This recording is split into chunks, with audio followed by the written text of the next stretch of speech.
Wagyu, oggi panuzzo. Verso le farine in ciotola, Manitoba, la 00 e lievito di birra secco. Se vuoi usare quello fresco basterà sbriciolare 7 g di lievito nella farina. Unisco anche lo zucchero e l'acqua a filo mentre mescolo. Ricorda che per gli impasti lievitati l'acqua deve essere sempre a temperatura ambiente. A metà dell'acqua aggiungo anche il sale, continuo a mescolare e infine aggiungo la restante parte d'acqua. L'impasto ha preso consistenza, lo trasferisco sul bancone per lavorarlo a mano. Trasferisco in una ciotola unta d'olio e lascio lievitare per 4-5 ore. Ma che cos'è stu panuz? Praticamente l'impasto della pizza trasformato a mo' di ciabatta tipico della zona di Gragnano, vicino a Napoli. Ecco l'impasto lievitato, lo divido in due e do una piega di rinforzo. Basta semplicemente portare i lembi verso il centro. Giriamo il panetto, gli diamo una forma sferica e poi pinziamo in questo modo il sotto per chiudere bene. Metto i panetti a lievitare, coprendo la superficie, per circa mezz'ora.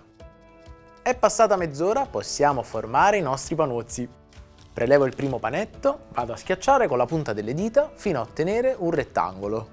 E possiamo andare in forno. Cuoce a 250 gradi per circa 12 minuti sulla pietra refrattaria già scaldata.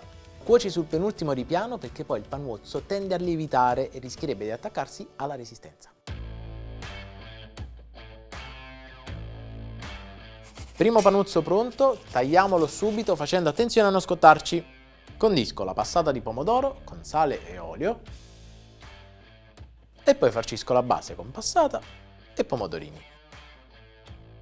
E a questo punto rimettiamo in forno ancora per un minuto.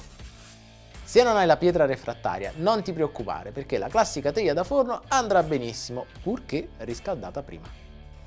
E in uscita aggiungo rucola fresca e poi la stracciatella. Ricongiungo con l'altra metà e il panuzzo è pronto. Puoi variare la farcia con gli ingredienti che preferisci. Ti suggerisco i miei, prosciutto e formaggio e salsicce e friarielli, ma nei commenti voglio sapere qual è la tua versione preferita. E assaggiamo.